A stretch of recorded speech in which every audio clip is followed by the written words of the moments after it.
सर्वप्रथम आज राजश्री शाहू महाराज यांची जयंती असल्यामुळं आरक्षणाचे जनक शाहू महाराजांना मी विनम्र अभिवादन करतो। आणि काल 2 दिवसापासून आपण बघतोय राज्यामध्ये पत्रकार सुरक्षित राहिलेले नाहीत। जो गुंडगिरी करणारा, दादागिरी करणारा हरामखोर खासदार पत्रकारांना शिवीगाळ करणारा, पत्रकारांना जीवे मारण्याची भाषा करत असेल आणि राज्य सरकार गृह विभाग जर डोळे झाकत असेल तर हे लोकशाहीला, संविधानाला घातक आहे। आणि याचा आम्ही सर्वप्रथम निषेध करतो।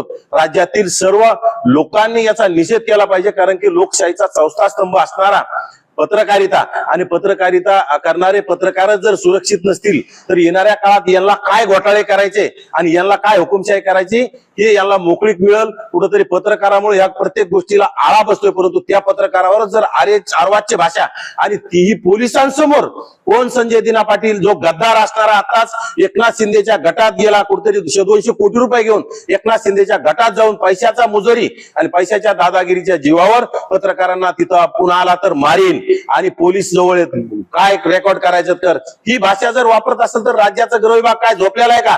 राज्याचे गृहमंत्री झोपलेले आहेत का?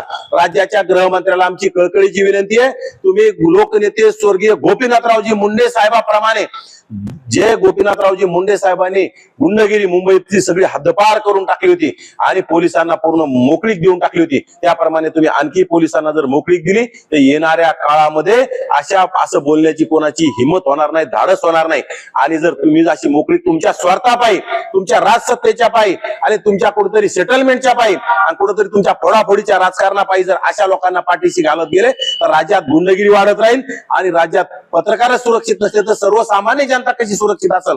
राज्यात अनेक खून मर्डर्स होत चाललेत। याच्यामध्ये ज्याप्रमाणे आता विलास घोले या तरुणाचा सुद्धा मर्डर झाला, त्यामध्ये सुद्धा कुठतरी कोणाला पाठीशी घातल्या जात आहे। जर असं कुणालाही पाठीशी घालत गेले तर राज्यामध्ये पुन्हा पूर्वीसारखी हुकुमशाही आणायची की काय, असा सुद्धा माझा राज्याच्या प्रमुखांना प्रश्न आहे।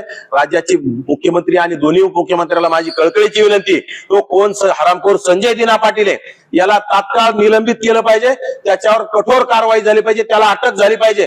आणि फक्त माफीनामा किंवा दिलगिरी व्यक्त करून चालणार नाही, त्याच्यावर कारवाई झाली पाहिजे। आणि कारवाई होत नसेल तर येणाऱ्या काळात आम्ही सुद्धा त्याला जशाच तसं उत्तर देऊ। राज्यातील सर्व कार्यकर्त्यांना, चळवळीतील कार्यकर्त्यांना माझं आव्हान आहे, संजय दिना पाटील ज्याप्रमाणे पत्रकारांना बोललाय त्याच भाषेत त्या संजय दिना पाटलाला आपण खालच्या पातळीत, त्या भिकारचोट संजय दिना पाटलाला आपण खालच्या पातळीत बोललं पाहिजे। आणि संजय दिना पाटलाला एवढी पत्रकारावर 2 हात करायची हौस असेल तर संजय दिना पाटलाला माझं आव्हान आहे, मला तू कळव कुठे यायचं, तुम्ही येतो, तुझ्यासोबत 2 हात करायला तुम्ही तयार आहे। धमक्या काय पत्रकाराला देतो? पत्रकार बिचारे पत्रकारिता करण्यात मग्न असते, परंतु गोरगरीब लोकांना धमक्या देऊन आम्ही खपून घेणार नाही आणि येणाऱ्या काळात या भिकारचोट संजय दिना पाटलाला जशा तसं उत्तर देणार आहोत। बीड प्रकरणात बजरंग सोनवणेच्या मुलाचं नाव समोर येत आहे, काय सांगा? 100% बजरंग सोनवणेच्या मुलाचे आणि त्या मारेकऱ्यांचे संबंध आहेत, कारण की गेल्या 8-10 दिवसापूर्वीचे त्याचे सीडीआर तपासले पाहिजे। परंतु बजरंग सोनवणेला एवढी उतावीळता का आली? बजरंग सोनवणे तात्काळ राज्याचे मुख्यमंत्री आणि गृहमंत्री असणारे देवेंद्र फडणवीस साहेबाला तात्काळ एवढे का भेटले? म्हणजे हे प्रकरण कुठेतरी दडपण्याचा, दाबण्याचा प्रयत्न त्यांचा असला पाहिजे।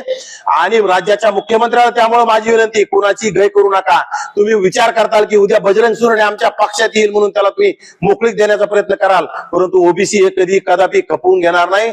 आरोपीला कठोर शासन झालं पाहिजे आणि त्याच्यामध्ये खासदाराचं पोरगा असेल किंवा आमदाराचा असेल किंवा मंत्र्याचा असेल, तो गुन्हेगारच असतो। बजरंग सोनवणेचा मुलगा तो कोण सौरभ सोनवणे याला तात्काळ अटक झाली पाहिजे। त्याची तिथं सीडीआर 8-10 दिवसापूर्वीचे सीडीआर तपासले पाहिजे। आणि जो केज पोलीस स्टेशनचा पोलीस इन्स्पेक्टर आहे, पीआय, तो पोलीस इन्स्पेक्टर खरं तर तिथून पळून गेला होता आणि त्या पोलीस इन्स्पेक्टर तिथून का पळून गेला त्याचं सुद्धा तिथं निलंबन झालं पाहिजे, त्याची सुद्धा चौकशी झाली पाहिजे, कारण की गुन्हा दाखल करण्याला सुद्धा त्यांनी विलंब केला होता। त्यामुळे हे प्रकरण गंभीर आहे आणि जाणीवपूर्वक निष्पाप तरुणाला तिथं जीवे मारण्यात आले। कुठेतरी भांडण सोडायला गेलेल्या तरुणाला जीवे मारत असतील तर येणाऱ्या काळात कोणी भांडण सोडायला मध्ये जाणार नाही। त्यामुळं माझी राज्याच्या गृह विभागाला, मुख्यमंत्र्याला, देवेंद्र फडणवीस यांना कळकळीची विनंती की त्या प्रकरणामध्ये तुम्ही कुठलीही दिरंगाई करू नका। सौरभ सोनवणे नावाच्या तरुणाला अटक करून त्याची चौकशी करा आणि विशेषतः संजय दिना पाटील जातीवादी आणि गद्दार खासदार याला तात्काळ तुम्ही अटक करा आणि त्याला जेलमध्ये पाठवून त्याची चौकशी आणि त्याची खासदारकी रद्द करण्याचं काम करावं अशी आपली कळकळीची राज्य सरकारला आणि राज्याच्या प्रमुखाला विनंती आहे। मराठा आरक्षण कक्ष स्थापन करण्याचा निर्णय राज्य सरकारने काल घेतला, त्या संदर्भातील जी आर देखील जारी करण्यात आलेला आहे। हे बघा, राज्य सरकारने ठरवलंय ओबीसीचं पूर्णच देऊन टाकायचं. मी तर म्हणतो आता राज्य सरकारने ओबीसी संपलाय म्हणून सांगावं, ओबीसी साठी आम्हाला वेळ नाही म्हणून सांगावं. कारण की आम्ही आता इथून पुढे ओबीसी साठी काम करणार नाही. फक्त निवडणुका आल्या काय ओबीसी आमचा डीएनए मानणार आणि ओबीसीचे मतं घेणार. हे राज्य सरकारने गृहीत धरलेलं आहे. ओबीसीने आता डोळे उघडले पाहिजे. आपले हक्क अधिकार लढण्यासाठी आपण आता रस्त्यावर येण्याची तयारी ठेवली पाहिजे. जर कोणी दादागिरी करून जर त्यांचे प्रश्न मार्गी लागत असतील आणि आपले हक्क अधिकार कोणी हिसकावून घेत असेल तर आपल्याला सुद्धा आपला झेंडा आपल्या खांद्यावर घ्यावा लागेल.